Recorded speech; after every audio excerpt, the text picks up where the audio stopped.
له ومن يضلله فلا هادي له وأشهد أن لا إله إلا الله وحده لا شريك له وأشهد أن محمدا عبده ورسوله يا أيها الذين آمنوا اتقوا الله حق تقاته ولا تموتن إلا وأنتم مسلمون يا أيها الناس اتقوا ربكم الذي خلقكم من نفس واحدة وخلق منها زوجها وبث منهما رجالا كثيرا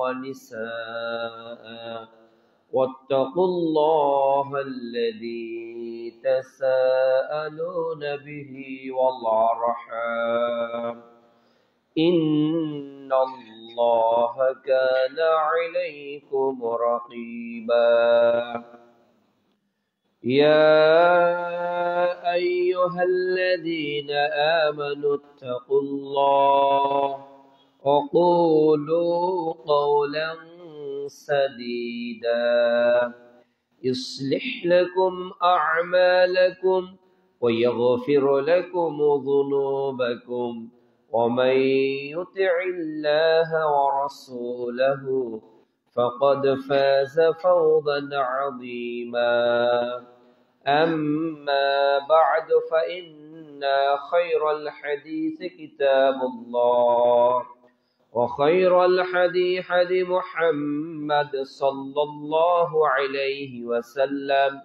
وشر الأمور محدثاتها وكل محدثة بدعة وكل بدعة ضلالة وكل ضلالة في النار.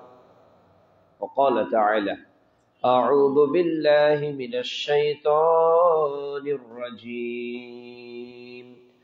بسم الله الرحمن الرحيم. قد أفلح المؤمنون الذين هم في صلاتهم خاشعون.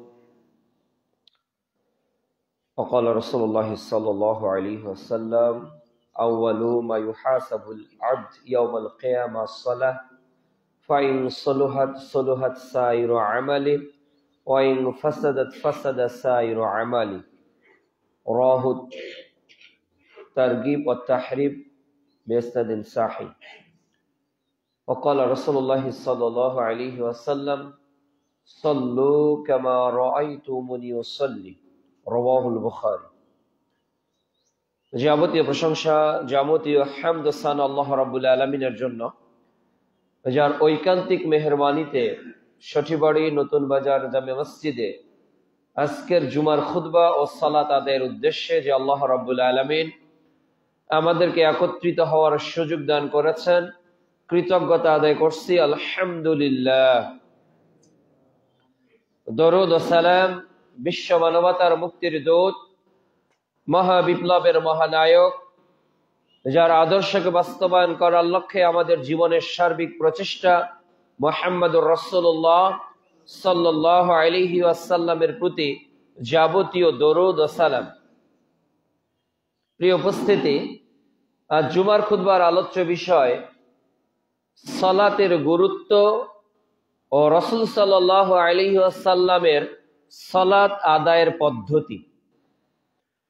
সালাতের গুরুত্ব কি এবং রাসূল সাল্লাল্লাহু আলাইহি ওয়াসাল্লাম কিভাবে সালাত আদায় করতেন, উক্ত শিরোনামে পবিত্র কোরআন ও বিশ্বনবীর মুখমিশ্রিত বাণী থেকে এক দালিলিক আলোচনা উপস্থাপন করার চেষ্টা করব ইনশাআল্লাহুল আজিজ। রব্বিশরাহ লি সাদরি ওয়া ইয়াসসির লি আমরি ওয়াহলুল উকদাতাম মিন লিসানি ইয়াফকাহু কওলি। আল্লাহ সুবহানাহু ওয়া তাআলা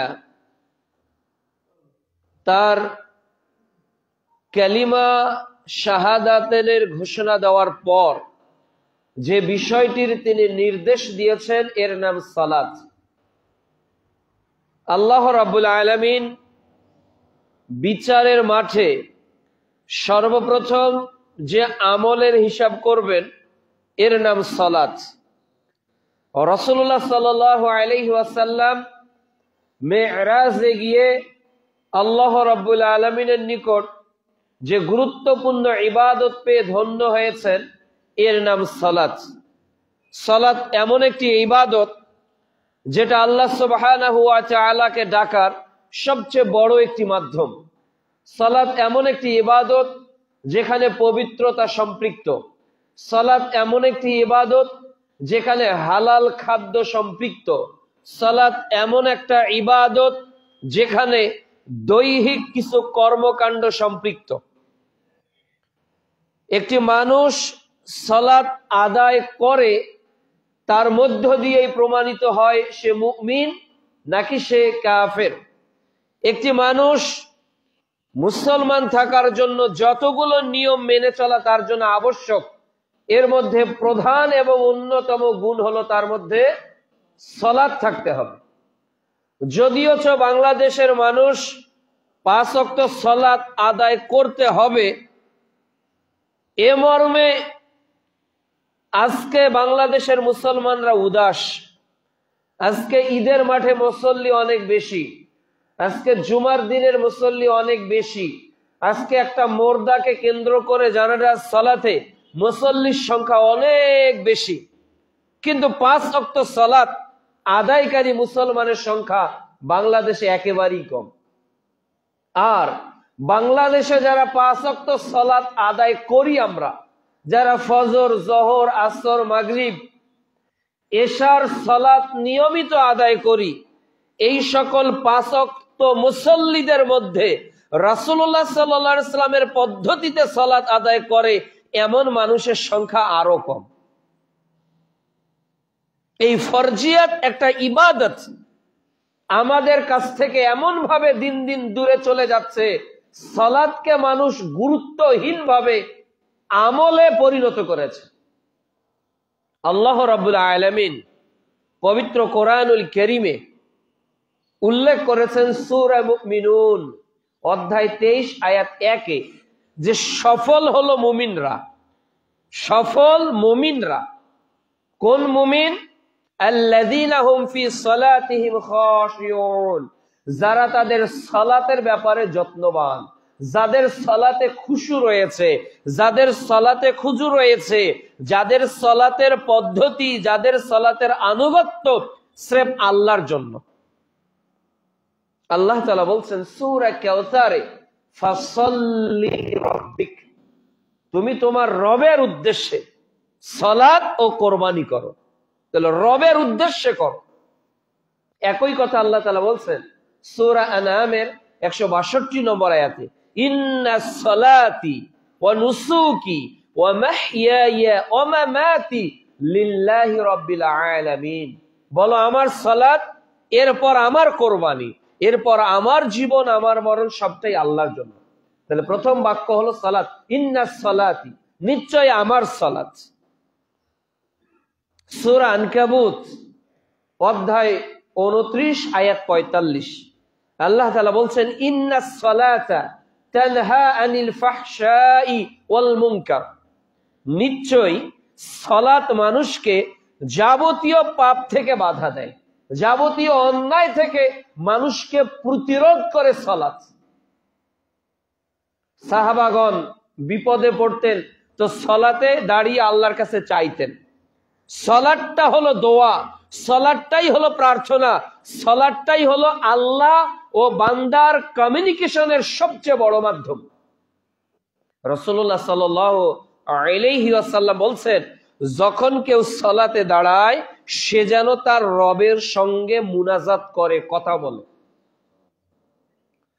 রাসূল সাল্লাল্লাহু আলাইহি ওয়াসাল্লাম অপর বর্ণনায় বলেন, তুমি এমন ভাবে সালাতে দাঁড়াও যেন তুমি আল্লাহকে দেখছো। যদি এ ঈমান, এ বিশ্বাস তোমার মধ্যে জেগে না ওঠে, তো এমন ভাবে তুমি দাঁড়িয়ে থাকো যেন এটা মনে করো যে তোমার প্রতিপালক তোমার সালাত আদায় করা দেখছে। এমন ভাবে সালাতে দাঁড়াও যাতে তুমি মনে করো যে তুমি রবকে দেখছো। এটা যদি মনে করতে না পারো তো এমন ভাব করো যে রব তোমাকে দেখছে। সহিহ বুখারী প্রথম খণ্ডের 660 নম্বর হাদিস, যে আল্লাহ রাব্বুল আলামিন 7 শ্রেণীর লোককে আরশে ছায়া দিবেন। এর মধ্যে এক শ্রেণী হলো যার অন্তরটা মসজিদের সঙ্গে লটকানো থাকে। সে এক সালাত আদায় করে পরের সালাতের জন্য মসজিদে যেতে চায়, মনটা আকুল বিকুল করে। আল্লাহ রাব্বুল আলামিন তার জন্য আরশের ছায়া দান করবেন। সুবহানাল্লাহ। অন্য বর্ণনায় রাসূলুল্লাহ সাল্লাল্লাহু আলাইহি ওয়াসাল্লাম বলছেন, সহিহ বুখারীর প্রথম খণ্ডের 528 নম্বর হাদিস, কারো বাড়ির সামনে যদি একটা নহর অথবা নদী থাকে, এই নদীতে যদি কোনো ব্যক্তি একবার না দুইবার না 5 বার গোসল করে, তার শরীরে কি কোনো ময়লা থাকতে পারে? থাকতে পারে না। যে ব্যক্তি 5 ওয়াক্ত সালাত আদায় করবে তার পাপ ওইভাবে ঝরবে, তার জীবনে কোনো গুনাহ থাকতে পারে না। সুবহানাল্লাহ। তাহলে সালাত এত দামি ইবাদত যার দ্বারায় গুনাহ মাফ হয়। এমনকি সালাতের আগে যে কাজগুলো আমরা করি এর দ্বারাই আল্লাহ তাআলা আমাদের গুনাহ খাতাকে মাফ করে দেয়। কেউ যদি উজু করার পর কালিমা শাহাদাত পাঠ করে, বিশুদ্ধভাবে উজু করে, এরপর আশহাদু আল্লা ইলাহা ইল্লাল্লাহ ওয়া আশহাদু আন্না মুহাম্মাদান আবদুহু ওয়া রাসূলুহু, এটা বলতে পারে, আল্লাহ তাআলা আসমানে তার জন্য জান্নাতের 8টা দরওয়াজাই খুলে দেয়। সে যে দরওয়াজা দিয়ে ইচ্ছা জান্নাতে প্রবেশ করতে পারবে। এটা হলো সালাতে যাওয়ার আগের নেকি। কেউ যখন তার হাত ধৌত করে, যতক্ষণ হাত ধুই ততক্ষণ তার হাত থেকে তার সাগিরা গুনাহগুলো পড়ে যায়, ঝরে যায়, আল্লাহ ক্ষমা করে দেয়। সে যখন তার মুখে পানি দেয়, এই চোখ মুখের যা গুনাহ আছে আল্লাহ তাআলা এগুলো মাফ করে দেয়। সে যখন পা ধৌত করে তখন আল্লাহ তাআলা তার পায়ের গুনাহ খাতাকে মাফ করে দেয়। সালাত এত দামি ইবাদত। সুনানে আবু দাউদ প্রথম খণ্ড বাবুস সালাহ হাদিস নাম্বার 495, রাসূলুল্লাহ সাল্লাল্লাহু আলাইহি ওয়াসাল্লাম বলছেন যে তোমার সন্তানের বয়স যখন 7 বছর হবে তখন তুমি সন্তানকে সালাতের নির্দেশ দিবে। বলবে, বেটা সালাত আদায় করো, আম্মু মা উজু করো, সালাত আদায় করো। এটা নির্দেশ দিতে হবে। কাকে? বাপকে। কাকে? মাকে। কাকে? গার্ডিয়ানকে, অভিভাবককে। রাত দিন বলতে হবে। ফজরে বলবেন, জোহরে বলবেন, আসরে বলবেন, মাগরিবে বলবেন, ইশাতে বলবেন, শুধু নির্দেশ আদেশ করবেন। আব্বু যাও উজু করো, সালাত আদায় করো। এ কথা বলতে কে নির্দেশ দিয়েছে? মুহাম্মদুর রাসূলুল্লাহ সাল্লাল্লাহু আলাইহি ওয়াসাল্লাম। আপনি পিতা, আপনাকে নির্দেশ দেওয়ার কথা আল্লাহ রাসূল বলেছে। আর আল্লাহ তাআলা বলেছে সূরা হাশর অধ্যায় 59 আয়াত 7, মা আতাকুমুর রাসূলু ফাখুযুহু, আরে নবী যেটা নির্দেশ করে ওটাকে গ্রহণ করো। নবী যেটাই তোমাদেরকে দেয় এটা গ্রহণ করো। তাহলে মুহাম্মদ সাল্লাল্লাহু আলাইহি ওয়াসাল্লাম আমাদেরকে কি নির্দেশ দিয়েছেন? 7 বছর বয়স হলে সন্তানকে সালাতের নির্দেশ দিতে হবে। আর আপনার 18 বছরের বাচ্চা ফজর নেই, জোহর নেই, আসর নেই, মাগরিব নেই, ইশা নেই, ও নিজের গতিতে চলছে। না পিতা বুঝছে, না মা বোঝে, না পরিবারের গার্ডিয়ান বোঝে সালাত কত গুরুত্বপূর্ণ ইবাদত। পৃথিবীর সব যদি নষ্ট হয়ে যায়, পৃথিবীর সব যদি ধ্বংস হয়ে যায়, যাক সালাত জীবনে যাতে কাজা না হয়, সালাত জীবনে যাতে তরক না হয়ে যায়, সালাত জীবনে যাতে ছুটে না যায়। ইবনে মাজাহ 2697 নম্বর হাদিস, মুহাম্মদ সাল্লাল্লাহু আলাইহি ওয়াসাল্লাম যখন মৃত্যুবরণ করছেন, যখন তিনি মারা যাচ্ছেন, তখন তিনি আমাদেরকে বলছেন, হে আমার উম্মাহ, সালাত সালাত। তাহলে প্রিয় নবী মারা যাচ্ছে, মারা যাওয়ার আগে বাপ একটা আপনাকে ওসিয়ত করে গেছে। আপনি জীবন দিয়ে বাপের ওসিয়তটা পূরণ করার চেষ্টা করেন। আপনার বাবা, আপনার স্বামী, আপনার স্ত্রী, যে যাকে একটু ওসিয়ত করে যায়, আপনি যে কোনো মূল্যে এটা করার চেষ্টা করেন, তাহলে কি কেন আপনার মনে এই অনুভূতি জাগে না, কেন আপনার হৃদয়ে এই আবেগ কাজ করে না যে নবী আমাদের জন্য বিচারের মাঠে সুপারিশ করবে, যে নবী হাউজে কাউসারের পানি পান করাবে, যে নবী আমাদের জন্য শাফায়াতের কান্ডারি হবে, যে নবী শাফায়াত না করলে জান্নাত বরাদ্দ হবে না, ওই নবীর শেষ ওসিয়ত কি ছিল? আমার উম্মত সালাত। এই ওসিয়তটা আমরা কতজন মেনে চলছি? এর পরের বাক্য হলো 10 বছরেও যদি সন্তান সালাত আদায় না করে, তাহলে এই সন্তানকে পিটাতে হবে, মারতে হবে, আঘাত করতে হবে। এখন প্রত্যেক বাপ, প্রত্যেক মা, প্রত্যেক গার্ডিয়ান যদি সন্তানকে 10 বছর বয়স হওয়ার পর সালাত আদায়ের জন্য প্রহার না করে, তাহলে এই বাপ মা নিজেরাই হলো কাবিরা গুনাহগার, বড় পাপী। বড় পাপীকে যে 10 বছর বয়স ছেলেটার হয়েছে মারে না, এজন্য যে সে সালাত আদায় করে না।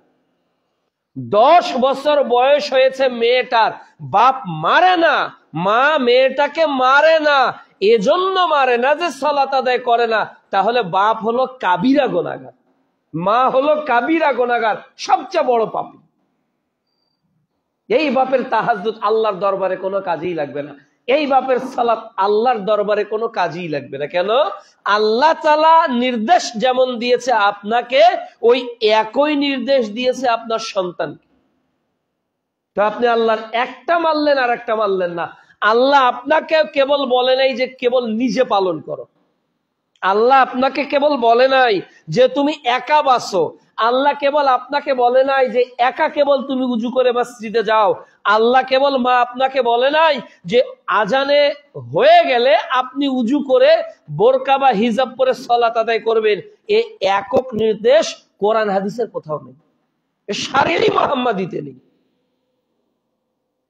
তো যেটা রাসূল করেন নাই, যেটা রাসূল বলেন নাই, ওটা আপনি নিজের জন্য এককভাবে ধরলেন কেন? আল্লাহ রাসূল বলেছেন সন্তানের বয়স 7 বছর হলে ওকে নির্দেশ দাও, আব্বু, আম্মু, মা, বাবা, সোনা পাখি সালাত আদায় করো।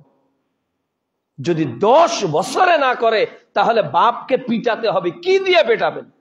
যাতে ও বাধ্য হয়, যাতে ও বাধ্য হয় সালাত আদায় করতে। কোন রাইস কুকার কোন মুসলমানের বাড়িতে থাকতে পারে না, কোন ম্যাজিক চুলা কোন মুসলমানের বাড়িতে থাকতে পারে না, কোন ওভেন কোন মুসলমানের বাড়িতে থাকতে পারে না, কোন চাল কোন মুসলমানের বাড়িতে থাকতে পারে না, কোন গোশত কোন মুসলমানের বাড়িতে থাকতে পারে না, কোন খাদ্যদ্রব্য কোন মুসলমানের বাড়িতে থাকতে পারে না যে ওই খাবার বেনামাজিও খাবে আবার মুসলমানরাও খাবে। এটা কোন মুসলমান পরিবারের খাদ্য হতে পারে না, কোন দিনও হতে পারে না, কিয়ামতের আগের দিন পর্যন্ত হতে পারে না। তাহলে আমার পরিবারে 10 কেজি চাল আছে, এই চাল যতদিন রান্না করা হবে, যতবার রান্না করা হবে, যতজন এই রান্না করা খাবার খাবে, তারা আজান হলে পুরুষ কোথায় যাবে? মসজিদে যাবে। যদি বয়স 7 থেকে 10 বছর হয়, 10 বছর হলে যেতে বাধ্য। কি গ্রীষ্ম, কি বর্ষা, কি শীত, কি হেমন্ত, ডাজন্ট ম্যাটার, যেতে হবে, এটাই চূড়ান্ত। যেতে হবে, এটাই চূড়ান্ত। এখানে কোনো যুক্তি চলবে না, এখানে কোনো অজুহাত চলবে না, এখানে আলাদা কোনো নীতি তরিকা চলবে না। অন্ধ লোকটাকে মুহাম্মদ সাল্লাল্লাহু আলাইহি ওয়াসাল্লাম বললেন যে তুমি মসজিদে যাও। অন্ধ লোকটাকে বললেন আপনি কি অন্ধ? আপনি কি নুলা? আপনি কি প্যারালাইজ? আর অন্ধকে আল্লাহ রাসূল মসজিদে যেতে বলে, আর শীতের দিন আপনার সন্তান ঘরে ঘুমায় কি করে? ও ওঠে না কেন? আপনার মেয়েটা উঠছে না কেন? আপনাকে মসজিদে থেকে বলল। মেয়েকে না উঠিয়ে আপনাকে সালাত আদায় করতে কে বলল? ছেলেটাকে না জাগিয়ে আপনাকে সালাত আদায় করতে কে বলল? আপনি হলো দায়ুস। সালাত আদায় করলেও দায়ুস, না করলেও দায়ুস। মেয়ে সালাত আদায় করলো না, আর আপনি 30 বছর পিতা আপনার বয়স, মেয়েটার বয়স 10 বছর 1 মাস, আপনার মেয়ে ফজরে ঘুমাচ্ছে আর আপনি 3টার সময় উঠে তাহাজ্জুদ পড়তেছেন, ওটা নাটক ছাড়া কিছুই না। ওটা আল্লাহ সম্পর্কে নাটক করতেছেন আপনি, নেকামো। আল্লাহ আপনার এই ঢং দেখতে রাজি না। আপনি তাহাজ্জুদ পড়িয়েন না, আপনি নফল সিয়াম আদায় করিয়েন না, আপনি সোমবারে সিয়াম রাখিয়েন না, আপনি বৃহস্পতিবারে সিয়াম রাখিয়েন না, আপনি আইয়ামে বীজের সিয়াম রাখিয়েন না, কিন্তু 10 বছর বয়স সন্তানের হলে তাকে পিটিয়ে সালাত আদায় করাতে হবে, এটাতে আপনি পিতা বাধ্য। আমি আপনাকে বোঝাতে ব্যর্থ যে 10 বছর আপনার ছেলের বয়স, ও মসজিদে না আসলে আপনি আসতে পারবেন না, ওকে নিয়ে আসতে হবে, ওকে বাধ্য করতে হবে। এ শরীয়ত আমারও নয়, এ শরীয়ত মুহাম্মদুর রাসূলুল্লাহ সাল্লাল্লাহু আলাইহি ওয়াসাল্লাম। তাকে পেটানোর কথা বলেছে। কারণ বাপ বলেন তো কয়দিন 10 বছরের সন্তানকে এজন্য পিটিয়েছেন? মা বলেন তো আপনার মেয়েটাকে কবে মারলেন আপনি সালাত আদায় না করার জন্য? এই উপস্থিতি, এই সালাত যারা আদায় করবে না, যদি পদ্ধতি বলতে সময় লাগবে, যারা সালাত আদায় করবে না তাদের পরিণতি কি? কয়েকটা পরিণতি। 1, বাইনাল আবদ ওয়া বাইনাল কুফর তারকুস সালাহ। একজন ব্যক্তি আবদ মানে আল্লাহর বান্দা কি না, সে কি কাফের না আল্লাহর বান্দা, এটা নির্ভর করবে তার সালাত পড়া ও না পড়ার উপর। তাহলে একজন ব্যক্তি আল্লাহর বান্দা কিনা এটা নির্ভর করবে কিসের উপর? তার সালাত পড়া বা না পড়ার উপর। ইবনে মাজাহ 1080 নম্বর হাদিস। 1079 নম্বর হাদিস রাসূল সাল্লাল্লাহু আলাইহি ওয়াসাল্লাম বলেন, মান তারাকা সালাহ ফাকাদ কাফারা, যে ব্যক্তি সালাতকে ছেড়ে দিল সে কাফের, সে মুসলিম আর নেই, সে কাফের হয়ে গেছে।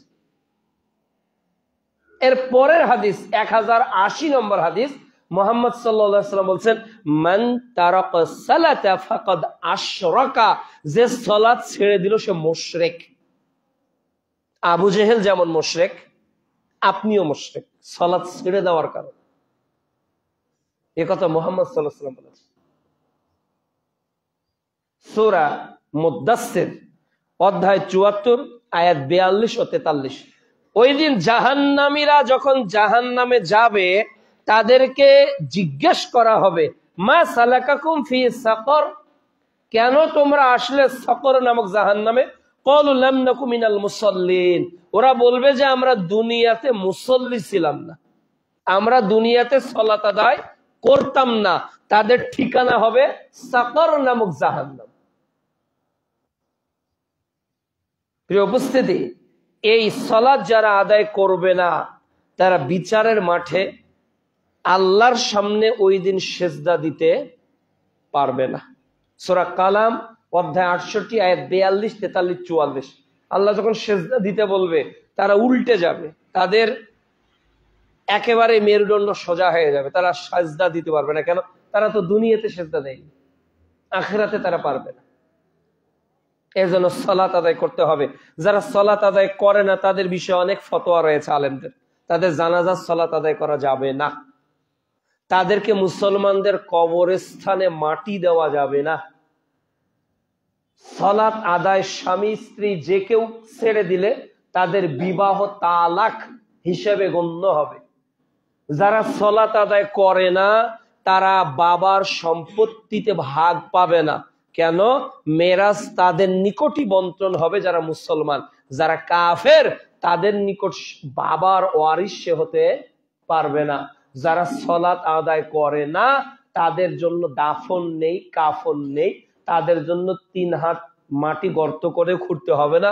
কুকুর গরু মারা গেলে যেভাবে মাটি দিতে হয় এর চেয়েও নিকৃষ্ট ভাবে বেনামাজিকে পুঁতে ফেলতে হবে। ওকে জানাজা দেওয়া যাবে না, ওকে মাটি দেওয়া যাবে না, ওর জন্য হাজলা নেই, ওর জন্য 3 হাত মাটি আর নেই। ওকে গরু ছাগল মারা গেলে পচে গেলে দুর্গন্ধ যাতে না হয় এজন্য ঢেকে রাখতে হয়, ওভাবে বেনামাজিকে ঢেকে রাখতে হবে। বেনামাজি কে? যে 5 ওয়াক্ত সালাত আদায় করে না। বেনামাজি কে? যে কেবল জুমার দিনে সালাত আদায় করে। বেনামাজি কে? যে কেবল রমাজানে সালাত আদায় করে।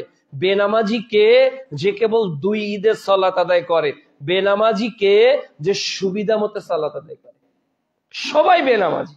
তাহলে নামাজি কে যে 5 ওয়াক্ত সালাত গুরুত্বের সাথে আদায় করে, এ ছাড়া আর নামাজি কেউ নেই। অর্থাৎ কেউ যদি 4 ওয়াক্ত নামাজ গুরুত্ব দিয়ে পড়ে, 1 ওয়াক্ত পড়বে না, তাহলে ওর ক্ষেত্রে এই ফতোয়া নিসবত হবে। ওর ক্ষেত্রে সালাত এত গুরুত্বপূর্ণ ইবাদত। রাসূলের যুগে তাদেরকে কাফের মনে করা হতো না যারা সালাত আদায় করত, তাহলে যারা করতো না তাদেরকে কাফের তারা মনে করত। প্রিয় উপস্থিতি, এই সালাত যে কোনো মূল্যে আদায় করতে হবে। এখন সালাত আপনি আমি আদায় করব, বুঝলাম সালাতের গুরুত্ব, আদায় করা প্রয়োজন। এখন কিভাবে করবেন? আল্লাহ তাআলা বলছেন ফাওয়াইলুল লিল মুসাল্লিন, ওই সকল নামাজীদের জন্য দুর্ভোগ যারা সালাতের ব্যাপারে উদাস। সালাতের ব্যাপারে উদাস, সালাতের ব্যাপারে উদাস কয়েক ভাবে হতে পারে। এক, সালাতের ওয়াক্তের ব্যাপারে উদাস। ফজর কখন হয়, জহর কখন হয়, আসর কখন হয়, মাগরিব কখন হয়, এশা কখন হয়, এর কোনো হিসাব নেই। আপনার মন মতো সালাত আদায় করতেছেন। অফিসটা আগে সালাতটা পরে, অফিস ডিউটি 1:30টা পর্যন্ত, আগে 1:30টার ডিউটি শেষ হবে, এরপর আমি সালাত আদায় করব। আগে বাড়িতে ঝাড়ু দেওয়া শেষ করব, মেঝে মোছা শেষ করব, রান্না শেষ করব, এরপর 2টা, তারপর সালাত আদায় করব। তাহলে সালাত আমি আমার মতো করে আদায় করতেছি। এরা হলো ফাওয়াইলুল লিল মুসাল্লিন। এই সকল নামাজীদের জন্য আল্লাহ একটা জাহান্নাম তৈরি করেছে, যার নাম অয়েল। নামাজীদের জন্য জাহান্নাম, এটা হলো অয়েল নামক জাহান্নাম। কারা যাবে? যারা সালাতের ব্যাপারে অমনোযোগী, যারা সালাতের ব্যাপারে উদাস। উদাসের আরেকটা অর্থ হতে পারে যে আপনি জানেন না যে কিভাবে সালাত আদায় করতে হয়। আল্লাহু আকবার বলে দাঁড়িয়েছে, ও ডানে দেখাবে না বামে দেখবে না উপরে দেখবে নিজেও জানে না, ওর মতো করে দাঁড়াচ্ছে। ও ডান দিকের লোকটা দেখে যেভাবে সালাত আদায় করে ও সেইভাবে করতেছে। ও সালাতে কোনো গুরুত্বহীন ভাবে কিভাবে সালাত আদায় করতে জানে না। 3 নাম্বার, সালাত একটা মানুষ আদায় করছে কিন্তু কি বলছে এটা জানে না। যে সালাত আপনি কার সঙ্গে কি কথা বলেন, আপনার রবের সঙ্গে আপনি কি বলছেন আপনি জানেন, আপনি হলেন উদাস। তাহলে উদাস কে? সালাতে যে সালাতের গুরুত্ব আদায় করে না, নিজের মতো করে ওয়াক্ত করে সালাত আদায় করে। আগে কাজ, আগে চাকরি, আগে ব্যবসা, আগে বাণিজ্য, আগে পড়াশোনা, আগে ক্ষেত খামার, এরপর সালাত। এরা হলো উদাস। যারা সালাতের নিয়ম কানুন কিছুই বোঝে না, আসলো দাঁড়ালো বুঝলো না, কিছুই বুঝলো না। যারা সালাতে কি বলা হয় এটা জানে না। সালাত কিভাবে আদায় করতে হয়? সহিহ বুখারী প্রথম খণ্ড 631 নম্বর হাদিস, রাসূলুল্লাহ সাল্লাল্লাহু আলাইহি ওয়াসাল্লাম বলছেন, সল্লু কামা রাআইতুমুনি উসাল্লি, তোমরা ওইভাবে সালাত আদায় করো যেভাবে আমাকে করতে দেখছো। তাহলে মুহাম্মদ সাল্লাল্লাহু আলাইহি ওয়াসাল্লাম যেভাবে সালাত আদায় করেছেন, আপনাকে আমাকে ওইভাবেই সালাত আদায় করতে হবে, ওইভাবে সালাত আদায় করতে হবে। যদি না করি তাহলে কি হবে? সহিহ বুখারী প্রথম খণ্ড 793 নম্বর হাদিস, একজন ব্যক্তি মসজিদে ঢুকলো, সালাত আদায় করে মুহাম্মদ সাল্লাল্লাহু আলাইহি ওয়াসাল্লাম বৈঠক করতেছেন সাহাবীদেরকে নিয়ে, তিনি গিয়ে সালাম দিলেন। 2 রাকাত অথবা 4 রাকাত সালাত আদায়ের পর রাসূল সাল্লাল্লাহু আলাইহি ওয়াসাল্লাম বললেন, ইরজি, ফিরে যাও, ফাসাল্লি, সালাত আদায় করো, ফা ইন্নাকা লাম তুসাল্লি, তুমি সালাত আদায় করো নাই। মুহাম্মদ সাল্লাল্লাহু আলাইহি ওয়াসাল্লাম কি বললেন? ফা ইন্নাকা লাম তুসাল্লি, তুমি সালাত আদায় করো নাই। মুহাম্মদ সাল্লাল্লাহু আলাইহি ওয়াসাল্লাম বলেন নাই যে তোমার সালাতটা ভুল হয়েছে, তোমার সালাতটা অশুদ্ধ হয়েছে, তোমার সালাতটা ত্রুটিপূর্ণ হয়েছে। মুহাম্মদ সাল্লাল্লাহু আলাইহি ওয়াসাল্লাম শব্দ কি ব্যবহার করেছেন? লাম তুসাল্লি, তুমি সালাত আদায় করো নাই শব্দ হাদিসে এসেছে। ওই লোকটি আবার সালাত আদায় করলো, রাসূল সাল্লাল্লাহু আলাইহি ওয়াসাল্লামকে সালাম দিল। রাসূল সাল্লাল্লাহু আলাইহি ওয়াসাল্লাম বলেন, ইরজি, ফিরে যাও, সালাত আদায় করো, ফা ইন্নাকা লাম তুসাল্লি, তুমি সালাত আদায় করো নাই। মুহাম্মদ সাল্লাল্লাহু আলাইহি ওয়াসাল্লাম বললেন না তোমার সালাত ভুল হয়েছে। লোকটি আবারও সালাত আদায় করে মুহাম্মদ সাল্লাল্লাহু আলাইহি ওয়াসাল্লামকে আবারও সালাম দিলেন। তখন রাসূল সাল্লাল্লাহু আলাইহি ওয়াসাল্লাম আবারও বললেন, ইরজি, ফিরে যাও, ফাসাল্লি, সালাত আদায় করো, ফা ইন্নাকা লাম তুসাল্লি, তুমি সালাত আদায় করো নাই। এবার তৃতীয়বার যখন এই একই কথা রাসূল সাল্লাল্লাহু আলাইহি ওয়াসাল্লাম বলেছেন, তখন ওই সাহাবী বলতেছেন, আল্লাহর রাসূল, আমি এর চেয়ে ভালো করে সালাত আদায় করতে জানি না। আমি যেভাবে সালাত আদায় করলাম, আমি এর চেয়ে ভালো করে সালাত আদায় করতে জানি না, পারি না। তাহলে ওই ব্যক্তি যে সালাত আদায় করেছে, কারো দেখে করেছে, হয়তো সে মনে করেছে এটা রুকু, সে মনে করেছে এটা সিজদা, সে মনে করেছে এভাবে দাঁড়ানো, সে মনে করেছে এভাবে তাশাহুদ, সে মনে করেছে, অর্থাৎ সে রাসূলের কাছ থেকে সালাতের ট্রেনিং নেয় নাই। এবার রাসূল সাল্লাল্লাহু আলাইহি ওয়াসাল্লাম তাকে সালাত শেখালেন, শোনো, যখন দাঁড়াবে এইভাবে দাঁড়াও, শোনো, যখন রুকু করবে এইভাবে করো, যখন সিজদা করবে এইভাবে করো, যখন বসবে তখন এইভাবে বসো। এভাবে মুহাম্মদ সাল্লাল্লাহু আলাইহি ওয়াসাল্লাম তাকে সালাতটা শিখিয়ে দিলেন। কিভাবে সালাত শিখিয়ে দিলেন আমরা এক নজরে বর্ণনা করব, এক খেয়ালে চেয়ে থাকবেন, কেননা আমি বলবো আর অঙ্গভঙ্গি দিয়ে দেখাবো যে মুহাম্মদ সাল্লাল্লাহু আলাইহি ওয়াসাল্লাম কিভাবে কোনটা করতে বলেছে। আপনি এক খেয়ালে আমার দিকে চেয়ে থাকবেন, রাসূল কিভাবে সালাত আদায় করেছেন। মাযহাবে কি আছে আমি ওটা বলবো না, হুজুর কিভাবে পড়ে আমি ওটা করব না, মুফতি সাহেব কি বলেছে আমি ওটা বলবো না। আমি বলছি আপনাকে রাসূল কি বলেছে। অন্যরা ভুল করেছে কি ঠিক করেছে সেটা অন্যের জবাব অন্যের। আমি রাসূলের দলিল পাওয়ার পর আর কাউকে নেতা হিসেবে মানতে রাজি নই। আমি রাসূলের হাদিস পাওয়ার পর পৃথিবীর আর কোন বক্তব্যকে দলিল হিসেবে পেশ করতে রাজি নই, আর কারো বক্তব্য পেশ করতে রাজি নই। কিভাবে দাঁড়াতে হবে, আপনি মসজিদে ঢুকলেন, এখন আপনাকে দাঁড়াতে হবে। আপনি কিভাবে দাঁড়াবেন, রাসূল সাল্লাল্লাহু আলাইহি ওয়াসাল্লাম বলছেন, কাঁধের সঙ্গে কাঁধ, গোড়ালির সঙ্গে গোড়ালি মিলিয়ে দাঁড়িয়ে যাও, মধ্যখানের ফাঁকা জায়গাকে বন্ধ করো। সহিহ বুখারী প্রথম খণ্ডের 718 এবং 725 নম্বর হাদিস। কাঁধের সঙ্গে কাঁধ, গোড়ালির সঙ্গে গোড়ালি মিলিয়ে দাঁড়াতে হবে। তো কিনি আঙ্গুলের সঙ্গে কিনি আঙ্গুল মেলাতে হবে কোথায় আছে? এটা থাকতে হবে হাদিসে, না হলে এই আমল বর্জন করতে হবে, ত্যাগ করতে হবে। রাসূল সাল্লাল্লাহু আলাইহি ওয়াসাল্লাম পরের বর্ণনায় বলেন, শোনো, আবু দাউদের 682 নম্বর হাদিস, দেখো, দুইজনের মাঝখানে যদি ফাঁকা জায়গা রেখে দাও, দুইজনের মাঝখানে যদি ফাঁকা জায়গা রেখে দাও, ওখানে শয়তান প্রবেশ করে। কে প্রবেশ করে? শয়তান প্রবেশ করে। এই কথা মুহাম্মদ সাল্লাল্লাহু আলাইহি ওয়াসাল্লাম বলেছেন। আর ফতোয়া আলমগীরিতে লেখা আছে যে দুইজনের মাঝখানে 4 আঙ্গুল ফাঁকা রাখতে হবে। এটা হলো ফতোয়া আলমগীরির ফতোয়া। আর মুহাম্মদ সাল্লাল্লাহু আলাইহি ওয়াসাল্লাম বলছেন যে দুইজনের মাঝখানে ফাঁকা রাখলে এই জায়গায় কে অবস্থান করবে? শয়তান অবস্থান করবে। এখন একজন পাল্টা যুক্তি দিয়ে বলছে, যে লোক দাঁড়িয়ে আছে ওর মাঝখানেও তো বড় ফাঁক, শয়তান তো ওদিক দিয়েও ঢুকতে পারে। এ তো আজাজিল শয়তানের যুক্তি হয়ে গেল। আল্লাহ বলছে যে তুমি আদমকে সেজদা করো, তো ইবলিসের দায়িত্ব ছিল সেজদা করা, যুক্তি দাঁড় করানো নয়। তো ইবলিস যুক্তি দিয়ে বললো, আরে আল্লাহ, আগুন তো উপরে ওঠে, আগুনের ক্ষমতা তো ঊর্ধ্বমুখী, আর আদম তো মাটির তৈরি, ওর ক্ষমতা তো নিম্নমুখী, কাজে আমি ঊর্ধ্বমুখী হয়ে আদমকে কেমনে সেজদা করি?